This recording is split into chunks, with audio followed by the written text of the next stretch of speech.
Hello McKenzie Malik साहब channel पे एक बार फिर से आप सभी का स्वागत है। मैं सुमित मलिक आप सभी का वेलकम करता हूं। आरएसी के सारे लेक्चर हम कर चुके हैं, एक टॉपिक बचा है छोटा सा, वो भी देख लेते हैं। कंफर्ट चार्ट एशरे ने जो डेवलप किया था वो देख लेते हैं। मैंने पिछले लेक्चर में आपको बताया था कि ADP अप्रेटस ड्यू पॉइंट कुछ होता है, कोई टर्म बताई थी। जिसको याद, अच्छी बात है, जिसको याद नहीं है ऊपर जाके आई बटन में आप सर्च कर सकते हैं।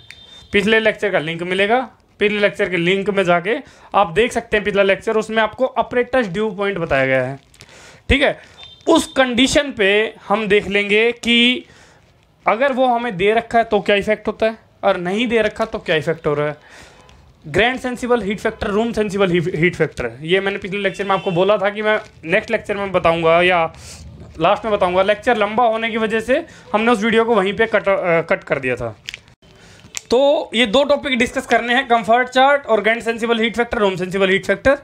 तो आइए शुरू करते हैं आज का लेक्चर। इस चैनल पे हम डिस्कस करेंगे मेन गेट के बारे में।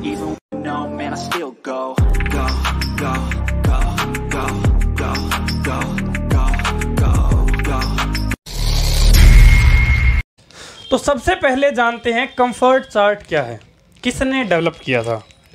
एक्चुअल में मैंने एक बार पहले भी आपको लिखवाया था, एशरे।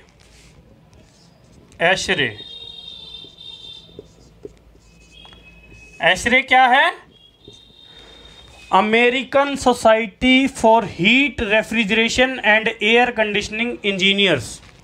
ठीक है, American Society for Heat Refrigeration and Air Conditioning Engineers. ASHRAE एक सोसाइटी है, उसने एक एक्सपेरिमेंट किया था, एक सोशल एक्सपेरिमेंट किया था। उसमें क्या किया था, उन्होंने कई सारे एज ग्रुप के बंदों को इकट्ठा करके उनको काफ़ी टाइम तक मॉनिटर किया था, कुछ महीनों तक, कुछ महीनों तक उनको मॉनिटर किया था। उनको सब्जेक्ट किया गया था वेरियस टेम्परेचर, ह्यूमिडिटी, इन सब की कंडीशंस पे। और उसके बाद उन्होंने रिजल्ट डेवलप किया था कि किस लेवल ऑफ टेम्परेचर पे वो कितना कंफर्टेबल फील कर रहे हैं। तो अकॉर्डिंग टू एशरे एक चार्ट डेवलप हुआ था। वो चार्ट जो है वो कुछ इस टाइप का था। उन्होंने क्या लिया था, जो एक्स एक्सिस है इस पे लिया था DBT, ड्राई बल्ब टेम्परेचर,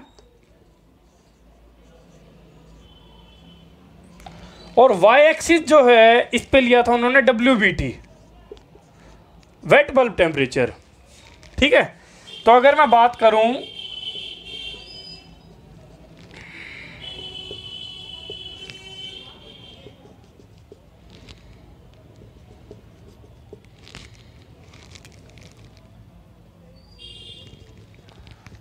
ये मान लेते हैं हम ड्राई बल्ब टेम्परेचर की लाइन है, ये मान लेते हैं ड्राई बल्ब टेम्परेचर की लाइन है वर्टिकल वाली, और ये मान लेते हैं वेट बल्ब टेम्परेचर की लाइन है हॉरिजॉन्टल वाली। तो जो एशरे ने चार्ट डेवलप किया, वो चार्ट किस टाइप का आया था कि कंसीडर करो उस पे एक लाइन आई थी कुछ इस टाइप की। It was a line belonging to relative humidity of 50%। ठीक है, एंड देयर आफ्टर एक और लाइन थी, it was a line belonging to 60% of relative humidity. इसके अलावा ऊपर नीचे लाइनें आप कितनी भी ड्रॉ कर सकते हो। उन्होंने जो डेवलप किया था, फाइनली उन्होंने कंफर्ट कंडीशन देखी थी। तो अकॉर्डिंग टू एशरे क्या हुआ था, ये कंसीडर करते हैं हम, ये था 20 डिग्री सेल्सियस टेम्परेचर, ये 21 डिग्री सेल्सियस टेम्परेचर लगा लीजिए, और ये लगा लीजिए यहाँ पे 21.6 degree Celsius. 20 degree, 21.6 degree Celsius, ये दो ही इम्पोर्टेंट है हमारे लिए।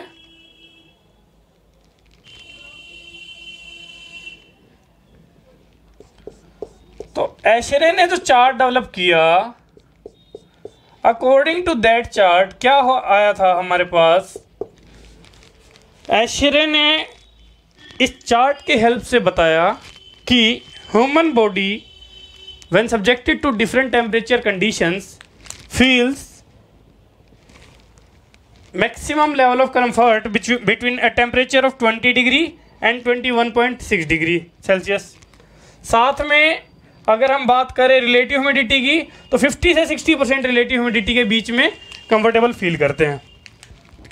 ये था एशरे के द्वारा डेवलप किया गया चार्ट।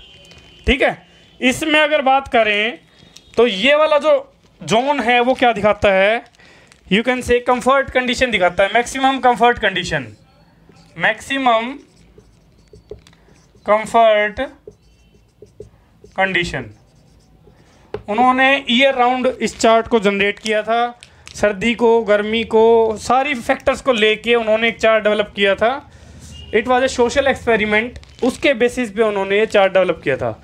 इस चार्ट को बोलते हैं कंफर्ट चार्ट। ठीक है, इस चार्ट को क्या बोलते हैं, कंफर्ट चार्ट। अब बात करते हैं इसके बारे में, थोड़ा सा लिख लेते हैं कि ये जो चार्ट बनाया था ये क्या था।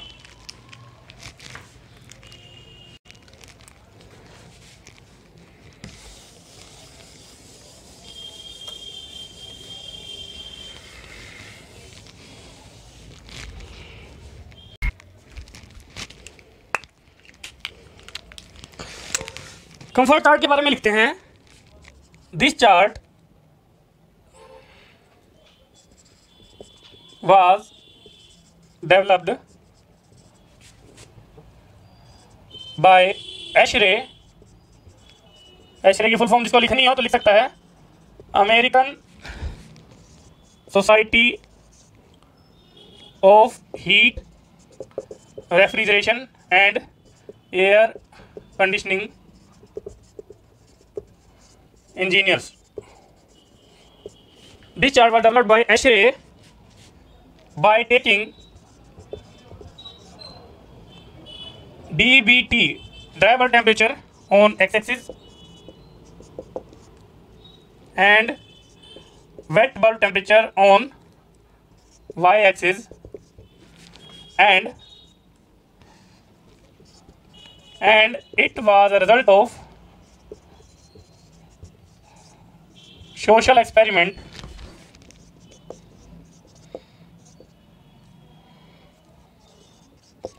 done on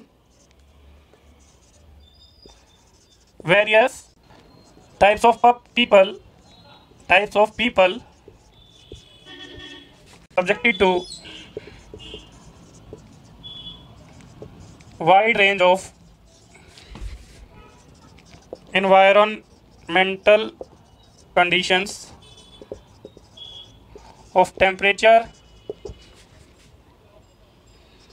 relative humidity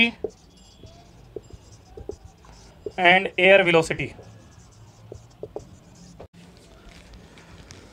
This chart was developed by ASHRAE by taking DBT on x-axis and WBT on y-axis, and it was a result of social experiment done on various type of people subjected to wide range of environmental condition of temperature, relative humidity and air velocity.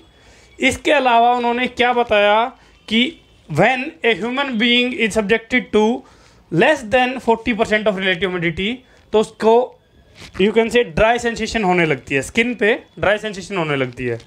और साथ में जब अगर 60% से ज़्यादा हो जाती है रिलेटिव ह्यूमिडिटी तो स्टिकी सेंसेशन होने लग जाती है, चिपचिपी सेंसेशन होती है, जैसे हमें गर्मियों में होती है। If the relative humidity is less than 50%, then the skin surface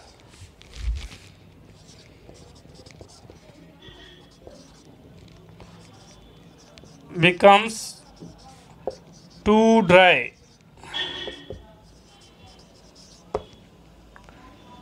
and if phi is more than 60%, ठीक है, relative humidity is more than 50%, 60%, then there is a tendency of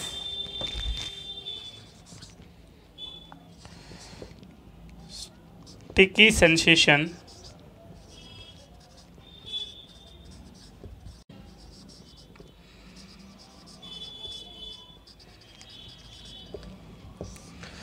ठीक है। ऐश्वर्य का कंफर्ट चार्ट आपने देख लिया क्या होता है, कंफर्ट चार्ट के बारे में लिख लिया। ऐसा नहीं है कि हमारी स्किन अपने आप ही ड्राई हो जाती है, हमारे होठ अपने आप ही सूखने लगते हैं। ये सारा किस चीज़ का इफेक्ट होता है, रिलेटिव ह्यूमिडिटी का।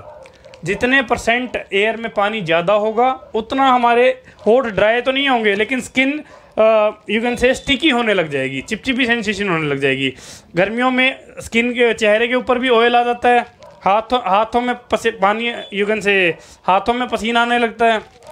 सर्दियों में क्या होता है, सर्दियों में हमारी होठ फटने लगते हैं, स्किन फटने लगती है, ड्राइनेस हो जाती है पूरी स्किन पे, ठीक है। तो ये सब हमारा यू कैन से कंफर्ट चार्ट के बारे में हमने देख लिया। अब देखते हैं वेंटिलेशन एयर क्या होती है। वेंटिलेशन एयर क्या होती है, जितनी एयर हमारी यू कैन से हम एक रूम में फ्रेश भेज रहे हैं। अब कहोगे सर फ्रेश एयर का क्या मतलब हुआ यहाँ पे। अगर हम बात करें, क्या हम किसी एसी में या किसी एक यूनिट में हर टाइम 100% एयर को फ्रेश एयर भेजेंगे? नहीं। क्यों नहीं भेजते? क्या होता है वेंटिलेशन एयर, कंसीडर करो ये कोई एक रूम है,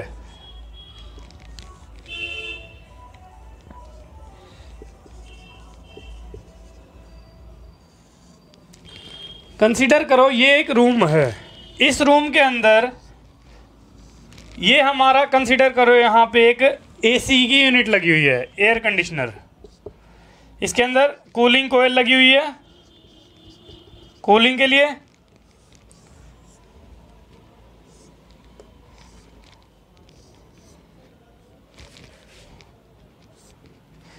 ये कंसीडर करो फ्रेश एयर है जो हमारी बाहर से आ रही है, फ्रेश एयर, ठीक है। फ्रेश एयर बाहर से आ रही है, वो हम सप्लाई कहाँ करते हैं, एसी के अंदर। एसी यू कैन से एसी की डक्ट जो है, ये कंप्लीट हमारा एक रूम की कंडीशन समझाने की कोशिश कर रहा हूँ मैं। ये फ्रेश एयर है, आउटसाइड एयर बोल सकते हैं इसको, आउटसाइड एयर है, आउटसाइड एयर है। ये हमारी एसी के अंदर एंटर करती है। अब एसी के अंदर एंटर करती है, एसी क्या करेगा, ये हायर टेम्परेचर पे रहेगी तो एसी इसका पहले तो टेम्परेचर कम कर देगा। दूसरा, इसकी अगर यू कैन से ह्यूमिडिटी का लेवल ज़्यादा है तो रिलेटिव ह्यूमिडिटी भी कम कर देगा, इसमें से डीह्यूमिडिफिकेशन कर देगा। उसके बाद क्या होगा, ये जो कोयल यहाँ पे मतलब एयर जो आएगी, उस एयर का टेम्परेचर भी कम हो चुका होगा, उस एयर की ह्यूमिडिटी भी कम हो चुकी होगी। इस एयर को हम सप्लाई करते हैं कहाँ पे, रूम के अंदर। जब रूम के अंदर सप्लाई करते हैं तो मान लो कंसीडर करो हमारे रूम में 2 या 3 बंदे हैं, तो क्या एक ही बार में वो सारी की सारी एयर जो इसने सप्लाई करी वो सारी की सारी यूज़ हो जाएगी? नहीं, उसका मैक्सिमम से मैक्सिमम 5% 10% हिस्सा हमारा यूज़ हो रहा होगा। कंसीडर करो मान लो 20% हिस्सा भी यूज़ हो गया, लेकिन 80% तो एयर ऐसी है ना जो बिल्कुल फ्रेश पड़ी अभी भी। उसका कोई ऐसा तो है नहीं कि उसको हमें बार बार यूज़ करना पड़ रहा है, ये सॉरी ऐसा तो है नहीं कि उसको हमने एक ही बार में सारी एयर को यूज़ कर लिया है। तो जो एयर है यहाँ पे हम मान लेते हैं कि 10 से 20% अगर यूज़ हो गई तो 70 से 80% एयर ऐसी है जो बिल्कुल फ्रेश पड़ी अभी भी। तो हम ऐसी एयर को क्या करते हैं, ऐसी एयर को वापस रूम के अंदर एंटर करवा देते हैं, जिसे बोलते हैं रीसर्कुलेटेड एयर। क्या बोलते हैं? रीसर्कुलेटेड एयर, रीसर्कुलेटेड एयर। ऐसी एयर को हम वापस रूम के अंदर एंटर करवा देते हैं। अब जब अगर बाय द वे ये रीसर्कुलेटेड एयर इसके अंदर जाएगी एसी के अंदर, तो इस पर तो कोई इफेक्ट पड़ेगा ही नहीं, क्योंकि इसका तो ऑलरेडी वही टेम्परेचर अचीव हो रखा है जो पहले था। अगर हल्का फुल्का बड़ा होगा तो उसको हमारा ये वापस वो कर देगी। हम आपा क्या करेंगे, ये 70 से 80% यहाँ वाली ले ली और 10 से 20% आपा क्या करेंगे, फ्रेश एयर ले लेंगे। 10 से 20% जो हमारी, या यू कैन से 20 से 30% जो हमारी एयर है, 20 से 30% जो एयर है वो फ्रेश एयर का यूज़ कर लेंगे। बाकी जो होगी कुछ एयर को हम एग्जॉस्ट करवा देंगे, यू कैन से रूम से निकलवा देंगे, ठीक है ना। 10 से 20% हर जगह आप हर एसी के अंदर डैम्पर लगे होते हैं, fresh air damper, return air damper. उन डैम्पर्स का काम क्या होता है, एयर को डाइवर्ट करना, अगर फ्रेश एयर डैम्पर अगर हमारे 100% खुले हुए हैं तो इसका मतलब क्या है, 100% फ्रेश एयर यहाँ से आ रही है। और रिटर्न एयर डैम्पर जो हैं अगर 100% बंद है, इसका मतलब क्या है, ये हमारे सारे के सारा इसी के अंदर रिसर्कुलेट हो रही है एयर।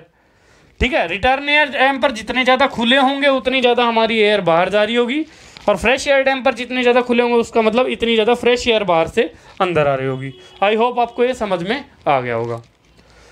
नॉर्मली हम नॉर्मल कंडीशन में हमारे घरों के अंदर या कहीं भी किसी भी एसी के अंदर बात करें, कहीं पे ऑफिस के अंदर बात कर लेते हैं या कहीं और बात कर लेते हैं, तो वहाँ पे हम नॉर्मली 60 से 70% जो एयर होती है वो रिसर्कुलेट करवाते हैं, 30 से 40% हम फ्रेश एयर देते हैं।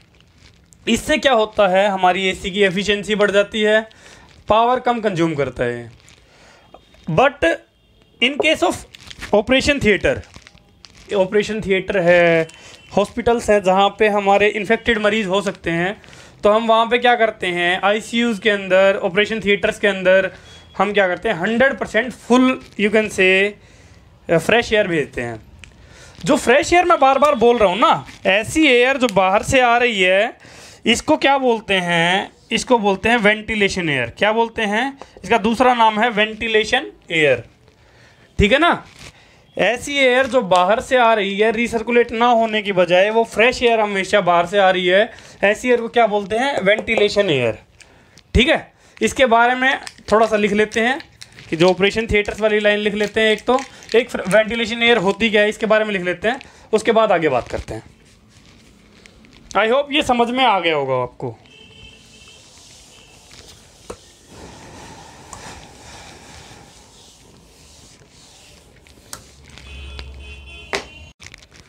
वेंटिलेशन एयर के बारे में लिखते हैं, it is the amount of air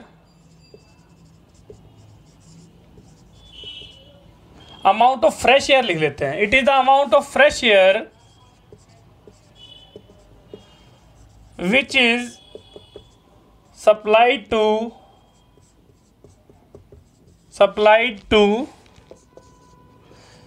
AC coils। Ventilation air क्या है, it is the amount of fresh air which is supplied to AC coils। ठीक है, amount of fresh air which is supplied to AC coils in order to maintain its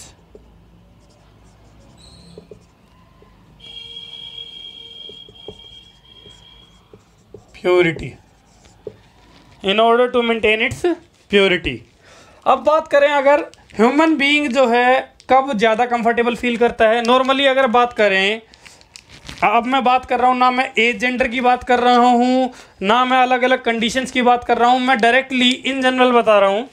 in general क्या होता है, in general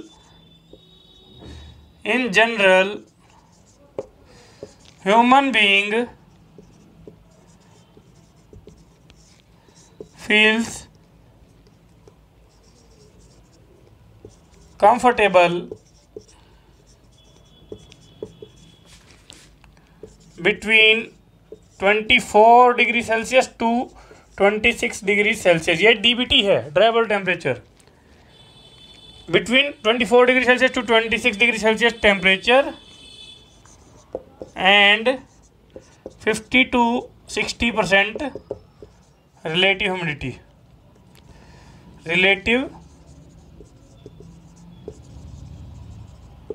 humidity.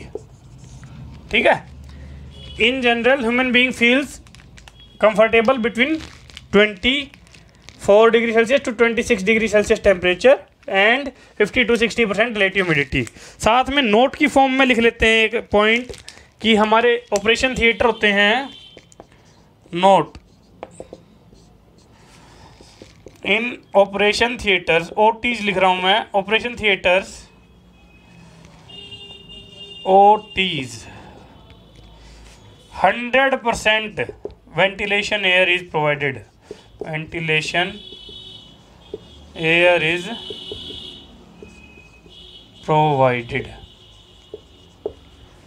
Moist air का degree of freedom मैं already लिखवा चुका हूं, इसको भी अगर लिखना है तो इस पॉइंट में लिख लेते हैं, degree of freedom of moist air is 3। But हमारा साइक्रोमेट्रिक चार्ट जो है वो 1 एटमॉस्फेरिक, मैं ये चीज़ बता चुका हूँ पिछले लेक्चर में, बट हमारा साइक्रोमेट्रिक चार्ट 1 एटमॉस्फेयर के लिए डिज़ाइंड है, तो 1 एटमॉस्फेरिक प्रेशर के लिए डिज़ाइंड है, इसलिए एक वेरिएबल हमने फिक्स कर दिया। केवल 2 वेरिएबल मिलते ही हम कोई भी एक पर्टिकुलर लोकेशन आइडेंटिफाई कर सकते हैं साइक्रोमेट्रिक चार्ट में। तो only 2 variables are required in psychrometric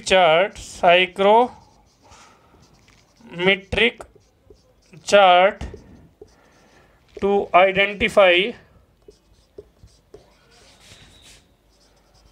any condition as it is designed for 1 atmospheric pressure. ठीक है, ये आपका यू कैन से आपका कमेंट आ गया किसके बारे में, वेंटिलेशन एयर के बारे में भी हो गया, और डिग्री ऑफ फ्रीडम मैंने मॉइस्ट एयर के बारे में भी बता दिया। ठीक है, ये आपका हो गया। अब लास्ट, जो सबसे लास्ट है, इसके 4 केस हैं। वो क्या है? समर एसी, जिसमें हमारा पहला केस हो जाएगा समर एसी, जिसके अंदर हमारा यू कैन से बाईपास फैक्टर 0 है। दूसरा केस जिसमें बाईपास फैक्टर 0 नहीं है। तीसरा केस ले लेंगे हम जिसमें यू कैन से समर एसी, जिसमें एडीपी दे रखा है हमारा, और उसमें बाईपास फैक्टर 0 का, एक बार बाईपास फैक्टर नॉन 0 का। ये 4 केस हैं, फटाफट डिस्कस कर लेते हैं और इसके साथ आरएसी का बिल्कुल कंप्लीटली अंत करते हैं। आरएसी के जो गेट के क्वेश्चन होंगे वो अपन नेक्स्ट लेक्चर में करेंगे। बाकी सारे चैप्टर्स के गेट के क्वेश्चन में साइड बाय साइड करवा चुका हूँ। जिस किसी को डाउट हो, चैनल पे वीडियोस हैं, सारी वीडियोस आप जाके देख सकते हैं। आरएसी के लिए आपको इससे ज़्यादा करने की ज़रूरत है नहीं।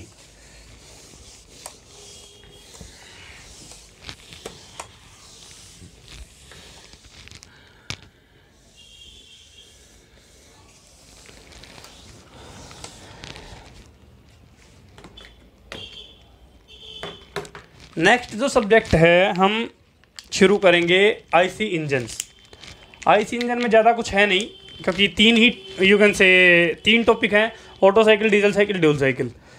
ये जो है auto cycle, diesel cycle, dual cycle, ये कर लेंगे। इसके बाद इसके ऊपर जो भी गेट में क्वेश्चंस आए हैं वो कर लेंगे, तो हमारा आईसी इंजन्स भी कंप्लीट हो जाएगा। ठीक है, तो ऐसे करके 2 सब्जेक्ट हो जाएंगे। उसके बाद धीरे धीरे नेक्स्ट सब्जेक्ट पे चलेंगे।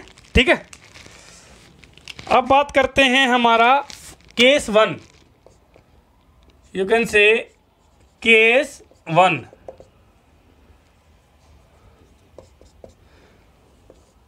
केस 1 क्या है? समर एसी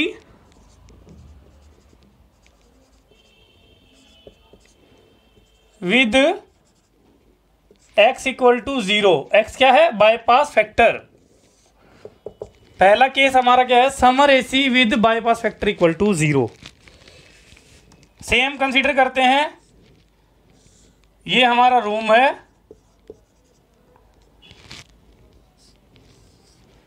ये हमारा एसी है, एसी के अंदर यू कैन से ये हमारी कूलिंग कोयल है, कूलिंग कोयल। ठीक है,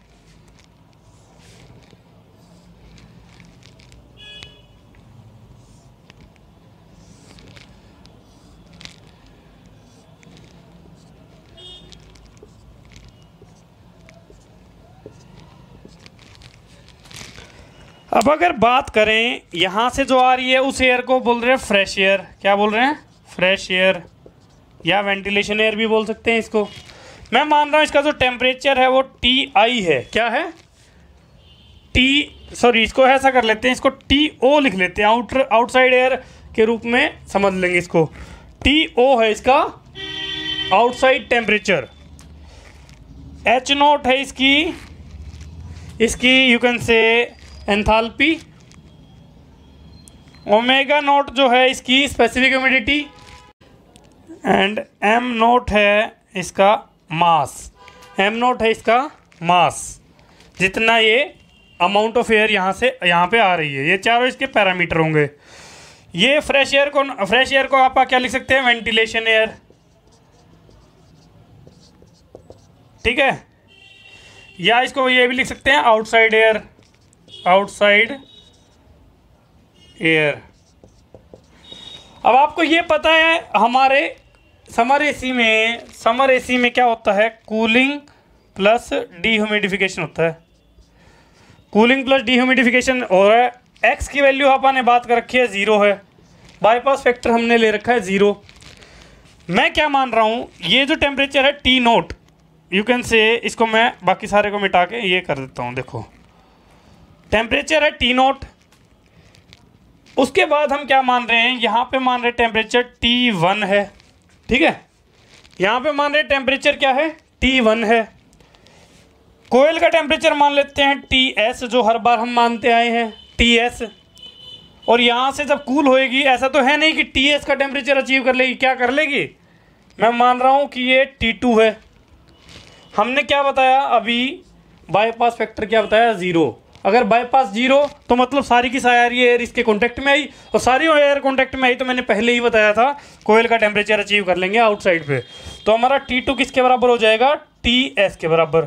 बहुत इंपॉर्टेंट चीज़ है, जैसे ही आपको दे दे बाईपास फैक्टर 0 तो आपको क्या लेना है, जो आउटसाइड एयर टेम्परेचर होगा वो कूलिंग कोयल वाला टेम्परेचर ले लेना आपने।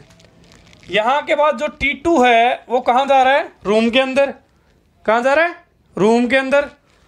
रूम के अंदर गया, मैं मान रहा हूँ कि यहाँ पे रूम के अंदर 2-4 आदमी भी अगर होंगे, कंसीडर करो 2 आदमी है, एक थोड़ा मोटा है, एक थोड़ा पतला है। मोटा वाला ज़्यादा हीट दे देगा, पतला वाला थोड़ा कम हीट छोड़ देगा, ठीक है। तो यहाँ से क्या होगा, ये हीट छोड़ेंगे, ठीक है, ये हीट छोड़ेंगे, उससे क्या होगा, एयर थोड़ी बहुत गर्म हो जाएगी। दूसरे वाली मत सोच लेना, गर्म हवाएं वो वाली नहीं, ये वाली गर्म हवाएं की हर एक बॉडी हीट रेडिएट करती है। अब यहाँ से जब निकलेगी तो क्या होगा, मान लेता हूँ मैं इसका टेम्परेचर हो गया TI। क्या मान रहा हूँ, TI। अब TI इसका टेम्परेचर हो गया। हम इसका कुछ अमाउंट, मैंने क्या बताया था अभी, कुछ अमाउंट हम क्या करते हैं, रीसर्कुलेट करते हैं। तो रीसर्कुलेट जो करते हैं, यू कैन से TI मान लेता हूँ मैं उस एयर का टेम्परेचर जो रीसर्कुलेट कर रहे हैं। कुछ कंसीडर कर रहे हैं, कुछ पार्ट इसका 10-20% 30% जितना भी पार्ट होगा वो हम एग्जॉस्ट करवा दे रहे हैं यहाँ पे। एग्जॉस्ट एयर से हमने कुछ लेना ही देना नहीं है, ठीक है। एग्जॉस्ट एयर का हमें कुछ लेना देना नहीं है। हमें क्या बात है, हमें तो बस इसी के बारे में कंसीडर करना है कि हमारे सिस्टम के अंदर कौन कौन सी एयर आ रही है। हमारा सिस्टम क्या है, सिस्टम क्या होता है, एनीथिंग अंडर कंसीडरेशन। थर्मोडायनेमिक्स में पढ़ते हैं हम, anything under consideration is known as system, ठीक है। और इस केस में हमारा सिस्टम क्या है, हमारा सिस्टम केवल ये है, हमें एग्जॉस्ट एयर का से कोई मतलब नहीं है। हाँ, फ्रेश एयर को हम ज़रूर कंसीडर करेंगे। तो अगर मैं ध्यान से देखूं तो यहाँ पे आप सब भी बता सकते हैं, जब यहाँ से एयर सर्कुलेट हो रही है इस पूरे सिस्टम में, तो हो क्या रहा है, एक साइड से तो फ्रेश एयर आ रही है, ठीक है, एक साइड से आ रही है, यू कैन से, मैं थोड़ा सा इसको स्पेस बना लेते हैं यार यहाँ पे। एक साइड से तो आ रही है यू कैन से फ्रेश एयर, जिसका टेम्परेचर क्या है, T0। एक साइड से आ रही है रिसर्कुलेटेड एयर, जिसका टेम्परेचर क्या है, TI। और ये मिलके क्या बन रही है, ये और ये मिलके क्या बन रही है, T1 है ना। ये दोनों मिलके T1 बन रही हैं। उसके बाद उसके अंदर से पास होने के बाद ये T2 बना दे रही है। तो अगर मैं बात करूं यहाँ पे, इसको T1 लिख लेते हैं, T1। इसका मास हमें पता है क्या है, MI। इसका पता है जो यू कैन से स्पेसिफिक ह्यूमिडिटी है वो ओमेगा I मान लेते हैं, और HI मान लेते हैं इसकी एंथैल्पी, स्पेसिफिक एंथैल्पी। ऐसे ही MO, omega O and HO या H0 बोल लो इसको। ये दोनों, ये सब मिलके क्या बना रहे हैं, M1 omega 1 H1। I hope आप सबको ये क्लियर होगा। अगर हम बात करें, आप सबको एक बहुत अच्छी चीज़ पता है कि law of conservation of mass क्या कहता है, mass can neither be created nor be destroyed. ठीक है, law of conservation of mass, law of conservation of mass, from law of conservation of mass हम क्या बोल सकते हैं, first equation m0 plus mi equal to m1, equation number 1 बहुत important है, याद रखना इसको।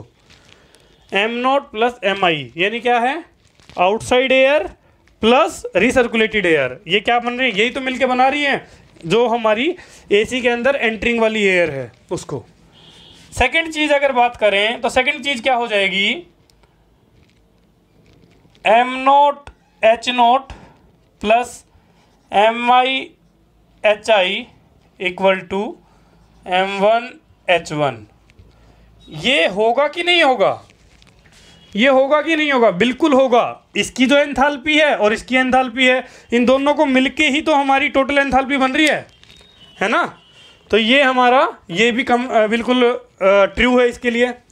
थर्ड चीज़ अगर बात करें, m0 omega nought plus mi omega i equal to m1 omega 1। अब सर आप कहोगे सर आप तो बिल्कुल बेवकूफ़ समझ लिया आपने, तो हर चीज़ के सामने ऐसे लिख देते हो। अरे यार समझो, ये स्पेसिफिक ह्यूमिडिटी है। स्पेसिफिक ह्यूमिडिटी क्या बताती है, क्वांटिटी ऑफ मॉइस्चर। अब अगर बात करो इसके अंदर, मैं मान रहा हूँ यहाँ पे आ रहे हैं 50 पार्टिकल जो हमारे मॉइस्चर के पार्टिकल हैं, यहाँ पे मान रहा हूँ 10 पार्टिकल इसके आ रहे हैं, तो दोनों के दोनों मिलके कितने बन जाएंगे, 60 पार्टिकल। तो 60 ही तो लिखेंगे हम यहाँ पे, वही चीज़ लिखी है, ठीक है ना। तो स्पेसिफिक ह्यूमिडिटी के लिए भी ये वैलिड होगा। और लास्ट अगर बात करें हमारा m0 t0 plus mi ti it will be equal to m1 t1, तो ये वाली भी वैलिड होगी। क्यों, इसका टेम्परेचर और इसका टेम्परेचर, ये ही तो हमारा ये टेम्परेचर बनाएंगे, तभी तो हमें पता चलेगा ये टेम्परेचर कितना है ना।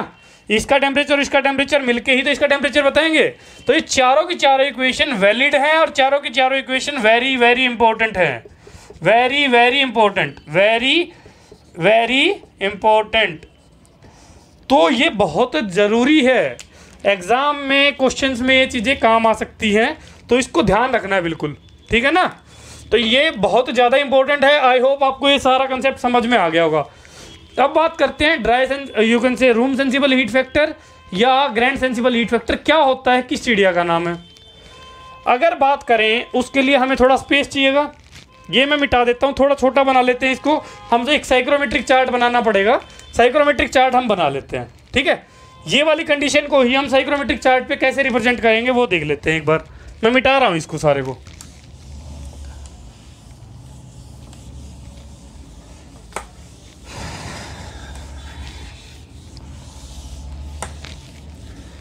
अब एक बात बताओ, मैं इसको थोड़ा सा छोटा सा आपकी रेफरेंस के लिए बना देता हूँ। मैं यहाँ पे बना रहा हूँ R फॉर रूम, यहाँ पे बना रहा हूँ AC की कोयल वाला TS, और यहाँ पे बना रहा हूँ आउटसाइड एयर का, आउटसाइड एयर यानी कि T0, यहाँ पे T1 और यहाँ पे हो जाएगा TI, ठीक है। ये T2 था और ये TI था।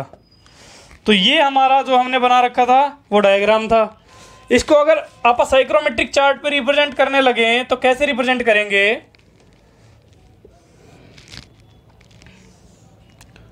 जितने लोग हैं ना थोड़े बहुत अगर कैपेबल हो गए हैं पिछली वीडियोस देख के, तो वो कोशिश करो खुद ही इस प्रोसेस को साइक्रोमेट्रिक चार्ट पे दिखाने की। जो दिखा देंगे बहुत अच्छी बात है, वरना हम तो दिखाएंगे ही। ये है कौन सी, कूलिंग प्लस डीह्यूमिडिफिकेशन प्रोसेस।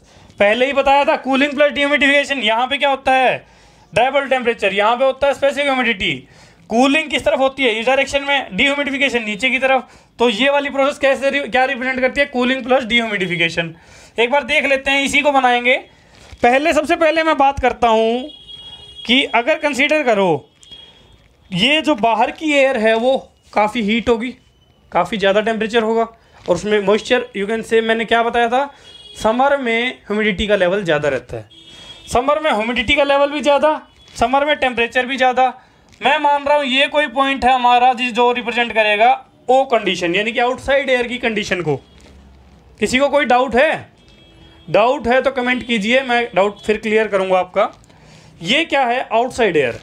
अब अगर बात करें रूम के अंदर नहीं, जो रीसर्कुलेटेड एयर है, ये तो क्या है, ऑब्वियसली इसका टेम्परेचर इससे कम हो चुका है, इससे तो इसका टेम्परेचर कम हो चुका है, आउटसाइड एयर से टेम्परेचर कम हो चुका है। यहाँ पे बाईपास फैक्टर हमने 0 माना था, तो T2 की वैल्यू तो TS के बराबर हो रखी है, तो कूलिंग कोयल मान लो 20 डिग्री पे, तो 20 डिग्री हो रखा होगा। बट यहाँ से इसके अंदर से पास होने के बाद TI की कंडीशन का मैं मान रहा हूँ, TI का जो टेम्परेचर है T2 से तो थोड़ा ज़्यादा है, बट हमारा T1 से कम है, ठीक है, T2 से थोड़ा ज़्यादा है, T1 से कम है। मैं क्या मान रहा हूँ, ये है, कंसीडर करो हमारा, जिसमें ह्यूमिडिटी भी मैंने थोड़ी सी कम कर दी और टेम्परेचर भी थोड़ा कम कर दिया। ये कंडीशन कौन सी होगी? आई कंडीशन। आई बोले तो आई वो कंडीशन है जो रूम के एग्जिट की कंडीशन है, रूम के एग्जिट की कंडीशन है, ठीक है ना। आई होप ये दोनों पॉइंट आपको क्लियर होंगे। अब अगर इन दोनों को जोड़ेंगे, अगर इस पॉइंट को इस पॉइंट के साथ जोड़ेंगे, आप कहोगे सर जोड़ क्यों दिया, दोनों के दोनों को क्यों जोड़ा मैंने? हमने अभी लॉ ऑफ कंजर्वेशन ऑफ मास देखा था, तो हमें क्या पता है, इस एयर और इस एयर के मिलने से जो पॉइंट बनेगा वो कौन सा पॉइंट होगा? 1 पॉइंट। कौन सा पॉइंट होगा? 1 नंबर पॉइंट, ठीक है। तो 1 नंबर पॉइंट मैं मान लेता हूं इन बिटवीन कहीं भी यहां पे जाके बन गया है 1 पॉइंट, जिसमें टेम्परेचर भी दोनों का इंटरमीडिएट है, और यू कैन से टेम्परेचर भी दोनों का इंटरमीडिएट है, ह्यूमिडिटी दोनों का इंटरमीडिएट है। तो ये हमारा पॉइंट नंबर हो गया कौन सा? 1। कौन सा हो गया? Point number 1। थोड़ा अच्छे से लिख देते हैं, ये हो गया पॉइंट नंबर 1। आई होप यहाँ तक आपको डाउट नहीं होगा। ये और ये मिलके क्या बना रहे हैं? Point number 1। अब पॉइंट नंबर 1 जो है वो कहाँ जा रहा है? कूलिंग कोयल के अंदर। अब कूलिंग कोयल के अंदर जाएगा तो आपको पता है कूलिंग कोयल के अंदर जाएगा, टेम्परेचर कम हो जाएगा, टेम्परेचर कम हो जाएगा, ह्यूमिडिटी, डीह्यूमिडिफिकेशन हो रहा है ना, डीह्यूमिडिफिकेशन हो रहा है तो ह्यूमिडिटी भी कम हो जाएगी, ह्यूमिडिटी भी कम होगी, टेम्परेचर भी कम हो गया। क्या ये आई से भी कम हो जाएगा? हाँ, इससे भी कम हो जाएगा। ये तो हीट होने के बाद था ना। तो हम क्या मान रहे हैं कि मान लो TS की वैल्यू कम है हमारे पास, यू कैन से, ये मान रहा हूँ मैं कौन सा टेम्परेचर, ये मैं मान रहा हूँ कि ह्यूमिडिटी, टेम्परेचर भी कम हो गया और ह्यूमिडिटी भी कम हो गई। तो ये टेम्परेचर मैं मान रहा हूँ कौन सा? T2 इक्वल टू TS, ठीक है। ये टेम्परेचर मैंने कौन सा मान लिया? T2। अगर बात करें इसको और इसको अगर ज्वाइन करेंगे, सॉरी, वाओ, अब जाके निशाने पे लगा है, ठीक है। इसको और अगर इसको देखेंगे ग्रीन लाइन से, आपको ग्रीन लाइन को दोबारा बनाना पड़ेगा क्या? नहीं, चल जाएगा काम। अगर आप ध्यान से देखो, ग्रीन लाइन क्या रिप्रेजेंट कर रहा है कि आउटसाइड एयर और इनसाइड एयर, इन दोनों का कॉम्बिनेशन है एक तरीके से, रिसर्कुलेटेड एयर और आउटसाइड एयर यहाँ पे आके मिले। ये इसके बाद ये 1 to 2 प्रोसेस जो है, इस पॉइंट को 2 लिख देता हूँ मैं ओनली, है ना, 2 लिख देते हैं इस पॉइंट को, ऐसे करके थोड़ा सा ऐसे बना देते हैं। ये है पॉइंट नंबर 2। क्या है? Point number 2। ये 2 पॉइंट पे T2 की वैल्यू पता ही है हमें, TS के बराबर है। पॉइंट नंबर 2 जिस पे टेम्परेचर भी कम हो गया और ह्यूमिडिटी भी कम हो गई। ये कौन सी कंडीशन को रिप्रेजेंट कर रहा है? प्रोसेस 1 to 2 क्या रिप्रेजेंट कर रही है? प्रोसेस 1 to 2 क्या रिप्रेजेंट कर रही है? It is representing, you can say, cooling coil, यानी यू कैन से AC कोयल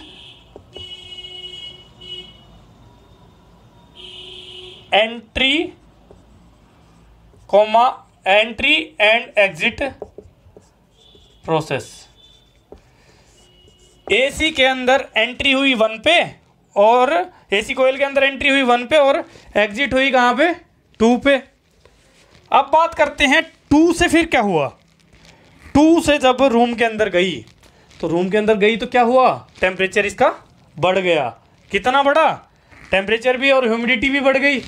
कितना बढ़ा, यहाँ पे टेम्परेचर बढ़ गया, ह्यूमिडिटी बढ़ गई। ये कितना बढ़ा, TI के बराबर हो गया, यानी आई कंडीशन पे वापस चले गए आप।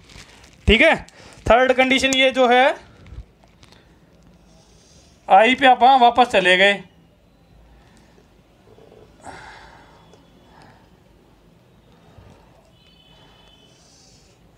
आई पे वापस चले गए। 3 कलर का यूज़ किया है मैंने, तीनों कलर का महत्व अलग अलग है। तीनों कलर को यूज़ क्यों किया है वो आपको अभी समझ में आ जाएगा।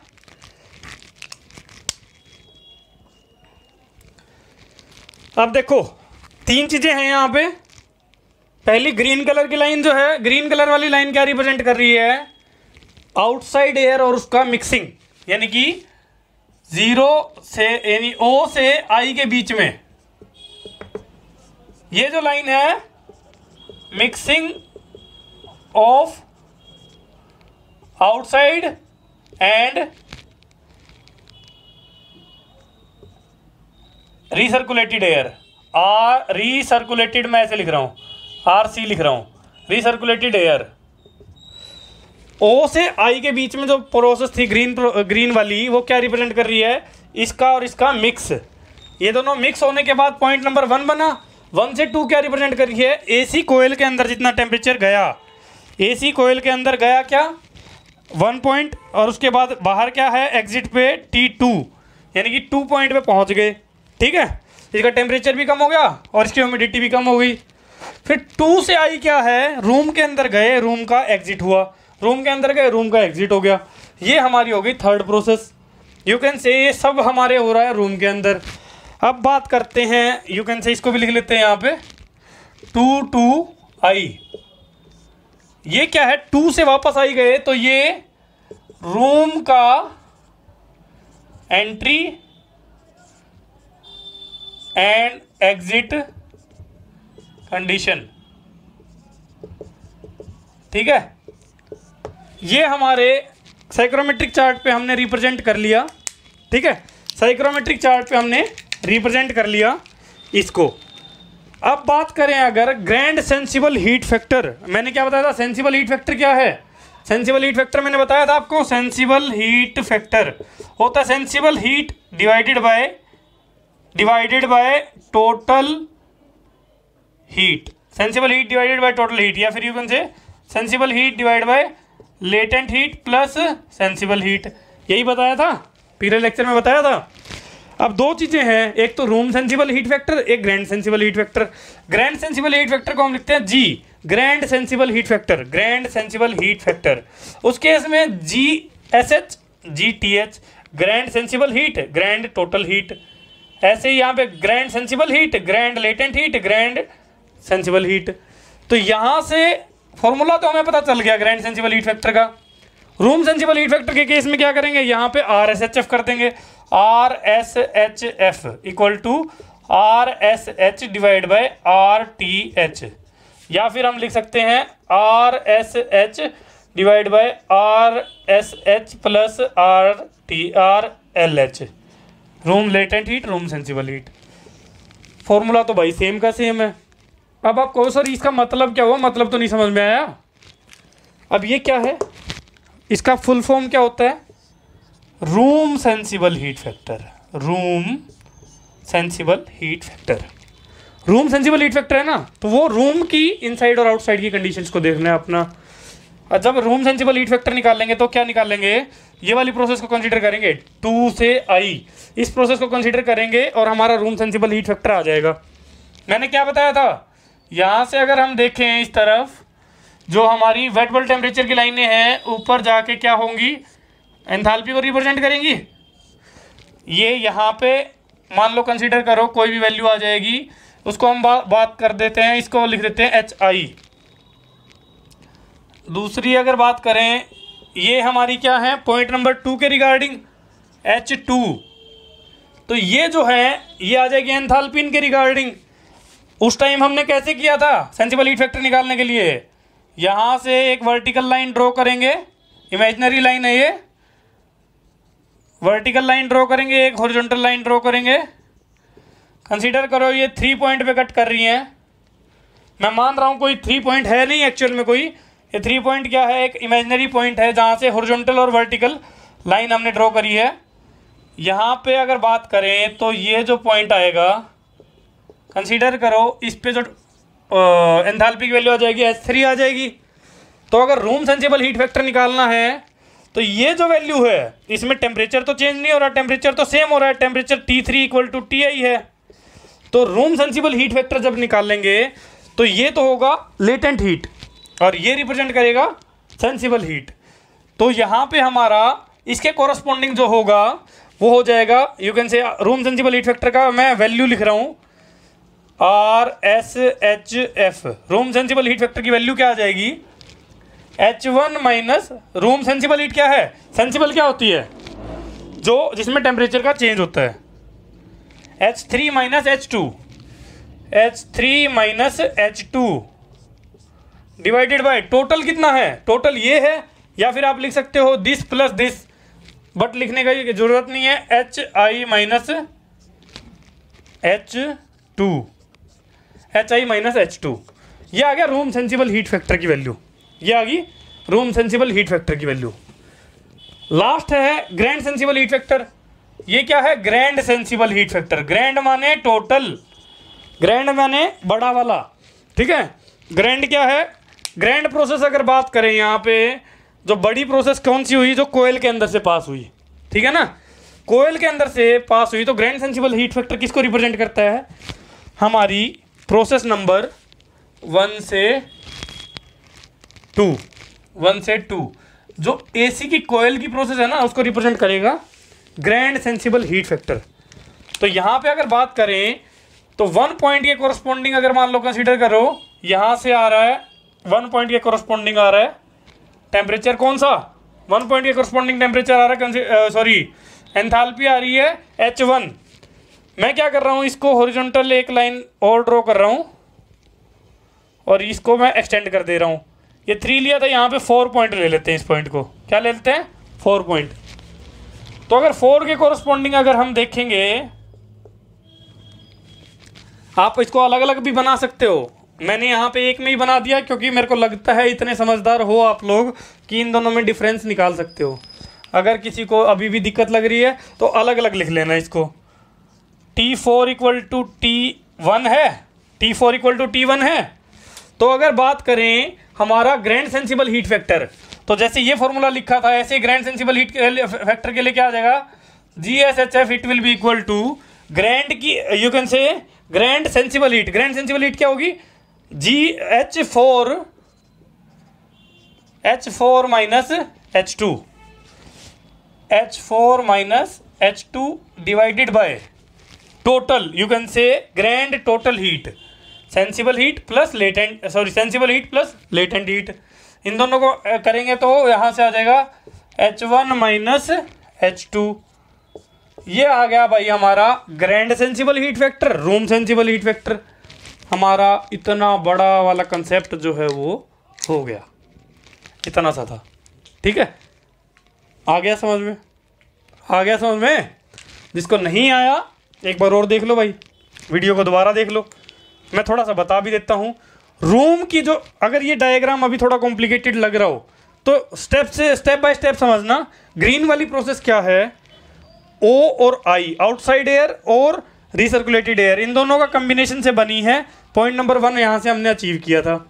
पॉइंट नंबर 1 कौन सा है, AC कोयल के अंदर जो इनसाइड में जा रहा है उससे पहले का जो पॉइंट है वो पॉइंट नंबर 1 है। ये वाला पॉइंट जो है पॉइंट नंबर 1 है। उसके बाद AC कोयल से बाहर निकले तो पॉइंट नंबर 2 था। यहाँ पे क्या हुआ, टेम्परेचर भी कम हो गया और ह्यूमिडिटी भी कम हो गई, ये पॉइंट नंबर 2 हो गया। उसके बाद अगर बात करें वापस जब रूम के अंदर गई, तो रूम के अंदर जाने के बाद इसका जो इनलेट कंडीशन थी वो तो 2 थी और आउटसाइड यू कैन से इसके रूम के बाहर निकला तो I कंडीशन थी। तो वापस ये यहाँ आ गया, यहाँ पे थोड़ी सी हीट भी हो गई, थोड़ा सा ह्यूमिडिफिकेशन भी हो गई। तो ये जो पूरी प्रोसेस है उसको रिप्रेजेंट किया हमने। उसके बाद रूम सेंसिबल हीट फैक्टर निकालने के लिए रूम वाली प्रोसेस को ले लिया, ग्रैंड सेंसिबल हीट फैक्टर निकालने के लिए एसी कोयल वाली प्रोसेस को ले लिया। Grand sensible heat factor, room sensible heat factor, बिल्कुल क्लियर मैंने बता दिया। इसे बोलते हैं ग्राफिकल मेथड, एक एनालिटिकल मेथड भी है। उससे पहले grand sensible heat factor, room sensible heat factor होता क्या है ये लिख लेते हैं थोड़ा सा, ठीक है। एक बार लिख देते हैं इसको ना।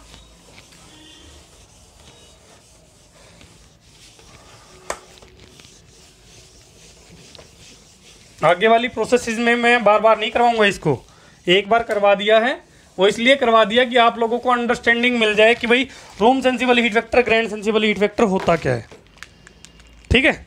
अब अगर बात करें, पहले लिख लेते हैं ग्रैंड सेंसिबल हीट फैक्टर, इसको मैं GSHF लिख लेता हूं।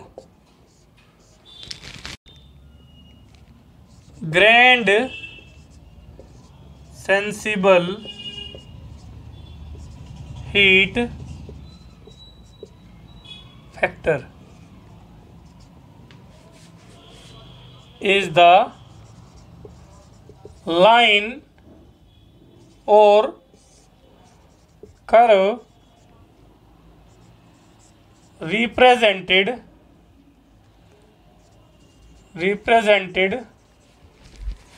on psychrometric chart. Psychrometric chart को मैं पीसी लिख रहा हूँ, प्रियंका चोपड़ा नहीं है ये साइक्रोमेट्रिक चार्ट है। Grand sensible heat factor is the line और curve represented on psychrometric chart by joining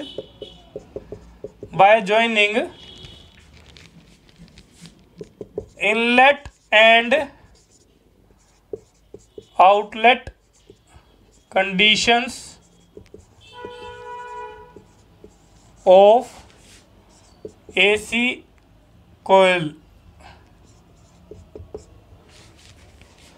Conditions of air, inlet and outlet conditions of air at the rate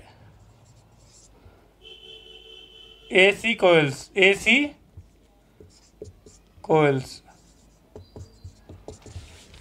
grand sensible heat factor क्या है? It is the line और curve represented on psychrometric chart bye joining inlet and outlet condition of air at AC coil। Second अगर बात करें room sensible heat factor RSHF, ठीक है। RSHF के लिए हम क्या लिखेंगे? बिल्कुल सेम लिखेंगे। Room sensible heat factor is the line or curve represented by joining the line or curve represented on psychrometric chart, लिख सकते हो on PC psychrometric chart by joining the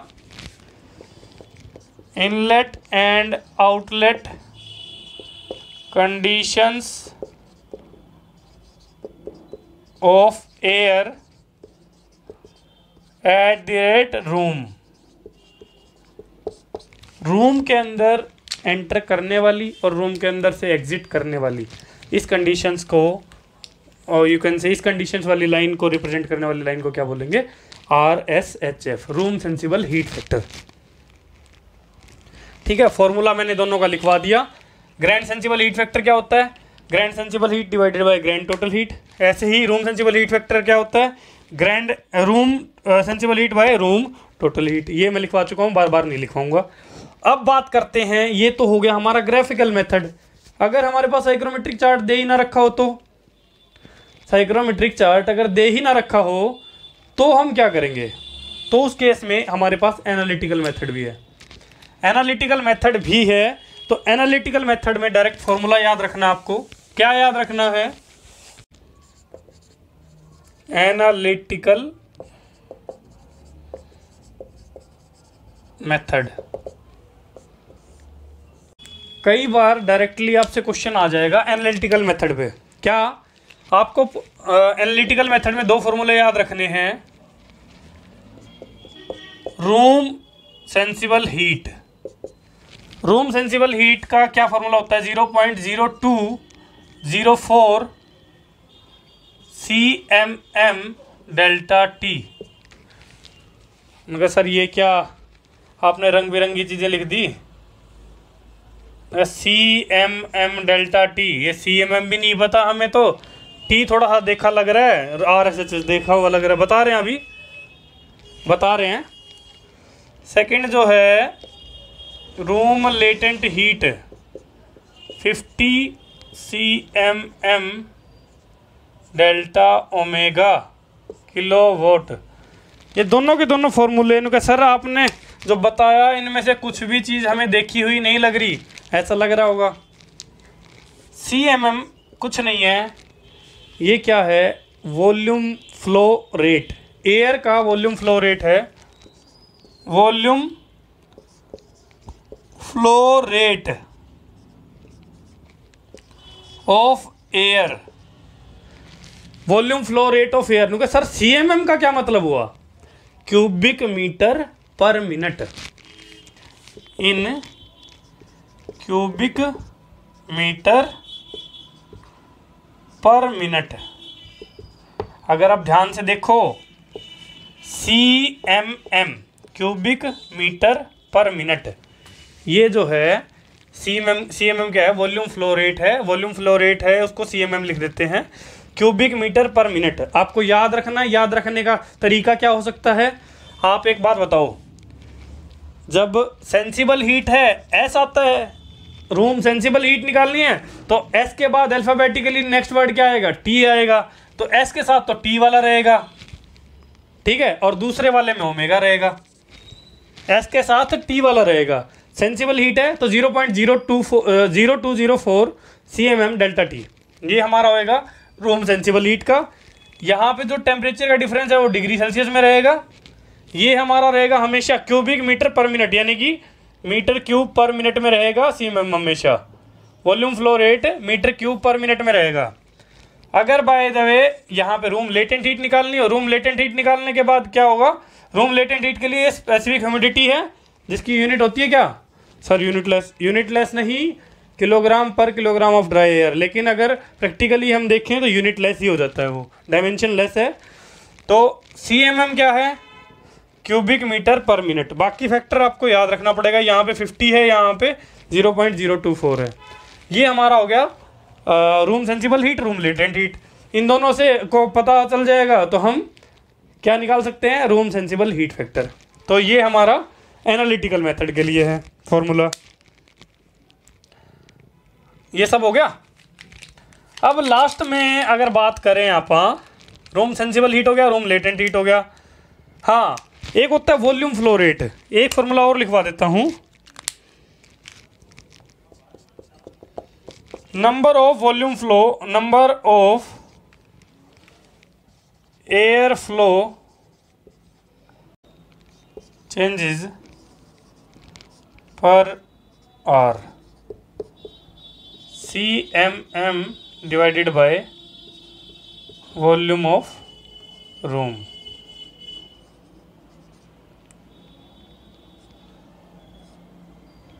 देखो अभी क्या है, अगर आपका क्वेश्चन आ जाए कि find the number of air flow changes per are. Sir आपने तो फॉर्मूला बताया नहीं, बता दिया मैंने formula, CMM bye volume of room.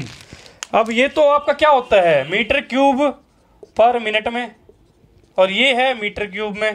तो यहाँ से तो पर मीटर आ गया, पर मिनट आ गया, सॉरी। ये क्या बोल रहा है? पर आर। तो इसको 60 से या तो मल्टीप्लाई कर लो। यहाँ पे एक ही फॉर्मूला याद रखो, इसको क्या करो 60 से मल्टीप्लाई करेंगे। अगर 60 से मल्टीप्लाई, 60 से डिवाइड, 60 मिनट मतलब आर हो जाएगा। तो 60 into CMM divide by volume of room, यानी यहाँ पे भी 60, यहाँ पे भी 60। तो यहाँ पे क्या हो जाएगा? 60 मिनट को क्या लिख सकते हैं? आर लिख सकते हैं। तो यहाँ पे आ जाएगा पर आर में। तो सिंपल सी बात है, इस केस में हमने क्या करना है? Number of air flow changes per are कितना होता है? 60 CMM bye volume of room. 60 CMM bye volume of room, ये मल्टीप्लाई है, क्रॉस नहीं है। 60 CMM bye volume of room, ठीक है। आई थिंक एनालिटिकल मेथड के फॉर्मूले आपको क्लियर होंगे, याद रख लेना है। एग्जाम में क्वेश्चन आए तो कर देना है फटाक से, पूछना नहीं है दोबारा कि ये क्या है, ठीक है। हमेशा ध्यान रखना है कि यहाँ पे जब वॉल्यूम फ्लो रेट है उसको आपने हमेशा मीटर क्यूब पर मिनट में ही यूज़ करना है। वो तो मैंने बता ही दिया। CMM का मतलब क्या है, क्यूबिक मीटर पर मिनट।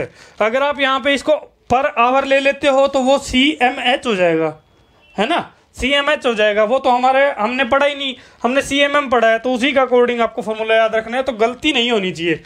जितना आप प्रैक्टिस करोगे उतना ही आपकी गलतियाँ कम हो जाएंगी, ठीक है। मैं ये नहीं कहूँगा कि गलतियाँ ख़त्म हो जाएंगी। गलतियाँ हर इंसान से होती है, भगवान से भी हो जाती है, हैं, आप जैसों को बनाया, मेरे को बनाया, गलतियाँ तो उससे भी हो जाती हैं। बट ये है कि गलतियाँ हम मिनिमम कर सकते हैं। करत करत अभ्यास थे जड़मती होत सुजान, रसरी आवत जावत थे सील पर परत निशान, ठीक है। लेकिन वही बात है ना, अभ्यास करने से हम ना, प्रैक्टिस मेक्स ए मैन, कोई बोलता है, किसी बेवकूफ़ ने बोला है कि practice makes a man perfect. आज तक तो मैंने कोई परफेक्ट देखा नहीं, तो आप लोगों ने भी नहीं देखा होगा। हर कोई इंसान, कोई भी इंसान परफेक्ट नहीं हो सकता।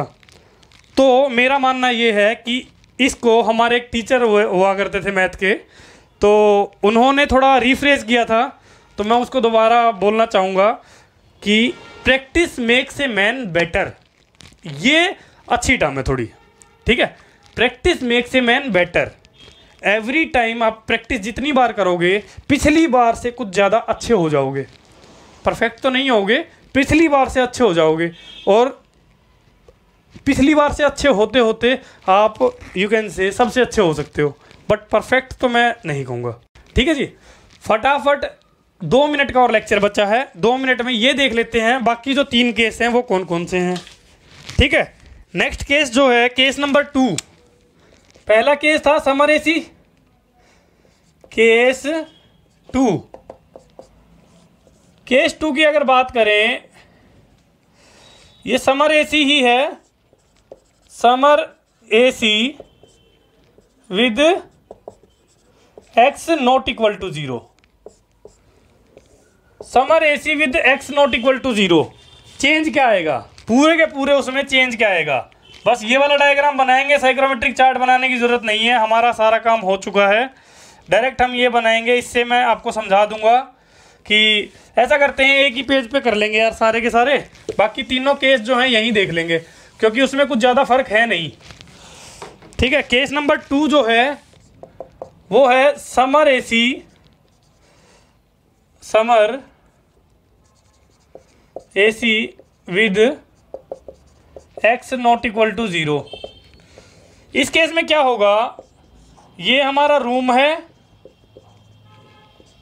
यहां पे हमने कूलिंग कोयल लगाई है, कूलिंग प्लस डिह्यूमिडिफिकेशन। ये हमारी रिसर्कुलेटेड एयर है और ये हमारी वेंटिलेशन एयर है। जो हमारी यहाँ वाली हो गई वेंटिलेशन एयर, ये मैं मान रहा था क्या, इसको माना था O, इसको माना था I, इसको माना था 1, इसको माना था 2, और यहाँ पे 2 और यहाँ पे I। सेम है सब कुछ। ये TS थी। अब उस केस में हमने क्या देखा था कि यहाँ से जब निकल रहा था तो यहाँ पे कूलिंग प्लस डिह्यूमिडिफिकेशन हो रहा है। यहाँ से जब निकल रहा था तो हमारा बाईपास फैक्टर क्या था, बाईपास फैक्टर हमारा 0 था। इस केस में x is not equal to 0 और x नॉट इक्वल टू 0, तो T2 जो है it will be greater than TS। यही डिफरेंस होएगा। T2 जो है उस केस में हमें डायरेक्टली पता चल गया था। अगर यहाँ पे बाईपास फैक्टर की वैल्यू दे रखी है तो बाईपास फैक्टर की वैल्यू को कंसीडर करके हमें T2 की वैल्यू निकालनी पड़ेगी, ठीक है। तो T2 की वैल्यू जो भी हमारे को दे रखा होगा उस अकॉर्डिंग निकल जाएगी। बाईपास फैक्टर का फॉर्मूला मैंने आपको क्लियर करवा रखा है, जिसको डाउट है पीछे वाले लेक्चर को देखो और आपको क्लियर हो जाएगा। ये हो गया केस नंबर 2। अब बात करते हैं केस नंबर 3 की, ठीक है। बस इतना ही चेंज था इसमें। Case number 3, case number 3, case number 3 क्या है, summer AC with ADP and x equal to 0। Bypass factor 0 और ADP। अब ADP होने से फर्क क्या पड़ेगा, देखो डायग्राम यही वाला, इसी से समझ लेते हैं हम। ADP होने से, बाईपास फैक्टर 0 होने से क्या होगा, बाईपास फैक्टर 0 होने से तो क्या हो जाएगा, T2 will be equal to TS, ठीक है। बट ADP होने से क्या फ़र्क पड़ेगा, ADP होने से देखो साइक्रोमेट्रिक चार्ट में मैंने आपको बताया था कि ADP होने से क्या होगा, ADP कब अचीव होता है, ADP जब अचीव होता है जब हमारा कूलिंग एंड डिह्यूमिडिफिकेशन प्रोसेस में साइक्रोमेट्रिक चार्ट को कोई कर्व टच कर लेती है। तो मान लो ये हमारी 0 और 1 है, ये 0 है, ये 1 है, सॉरी I है, यहाँ पे हमारा 1 पॉइंट आता है, 2 पॉइंट जो होगा वो हमारा यहाँ पे टच कर जाएगा, 2 पॉइंट जो होगा वो कहाँ होगा, ADP, इसी को तो बोलते हैं ऑपरेटर्स ड्यू पॉइंट, ADP। तो T2 जो है ये हमारा कहाँ होगा, तो यहाँ से हमें क्या क्या पता चल जाएगा, साइक्रोमेट्रिक चार्ट के सैचुरेशन कर्व पे होगा, यहाँ से हमें क्या क्या पता चल जाएगा, at 2 5 will be equal to 100%, T equal to T dash equal to TDP, ठीक है, ये हमें पता चल जाएगा। बस इतना ही फ़र्क आया और कोई फ़र्क नहीं आएगा, ठीक है। ये हमारा यहाँ से, सॉरी मैंने उल्टा लिख दिया, ये TI ये TO था, इसको वापस यहाँ पे आ जाएगी प्रोसेस नंबर, ये रूम की प्रोसेस होगी। फोर्थ केस जो है, केस नंबर 4, केस नंबर 4 क्या आ जाएगा, सेम यही वाला केस है, बस apparatus dew point not equal to 0 है, ADP तो है, सॉरी हमारा bypass factor not equal to 0 है। अगर x नॉट इक्वल टू 0 है, यहाँ पे ऊपर वाला ही केस है, x नॉट इक्वल टू 0, यहाँ पे इक्वल टू 0 वाला ही रख लेते हैं इसको, ये इक्वल टू 0 है, नॉट इक्वल टू 0 और ADP दे रखा है। तो उस केस में बस डिफरेंस क्या आ जाएगा, बाईपास फैक्टर जो है उसको कंसीडर करना है, उसको कंसीडर करेंगे, उससे हम T2 की वैल्यू निकाल लेंगे और T2 क्या होगा, T2 will be greater than TS, ठीक है, ये डिफरेंस आ जाएगा। बाकी सब आपका हो चुका है, RAC का सब्जेक्ट कंप्लीटली कवर हो चुका है गेट के पॉइंट ऑफ व्यू से। नेक्स्ट लेक्चर में हम करेंगे RAC के ऊपर न्यूमेरिकल। कौन से न्यूमेरिकल, जो हमारा लास्ट चैप्टर है एयर कंडीशनिंग, इसके न्यूमेरिकल हमने डिस्कस नहीं किए हैं, बाकी सारे कर चुके हैं गेट के क्वेश्चंस। पिछले मतलब 1992 से अब तक मैंने देखा था अप्रोक्सीमेटली 35 क्वेश्चन आए हैं। 35 क्वेश्चन बहुत बड़ा नंबर है, 35 क्वेश्चन आए हैं, 35 क्वेश्चन आए हैं। इन सारे क्वेश्चंस को देखेंगे, 1 बाय 1 डिस्कस करेंगे। अगर किसी को कोई डाउट होगा तो डाउट कमेंट करना, उस डाउट को सॉल्व करेंगे। आई होप वीडियो आपको पसंद आई होगी। अगर वीडियो पसंद आई है तो वीडियो को लाइक कीजिए, चैनल को सब्सक्राइब कीजिए और बेल आइकन को प्रेस कीजिए। तब तक के लिए thank you everyone, thank you for watching.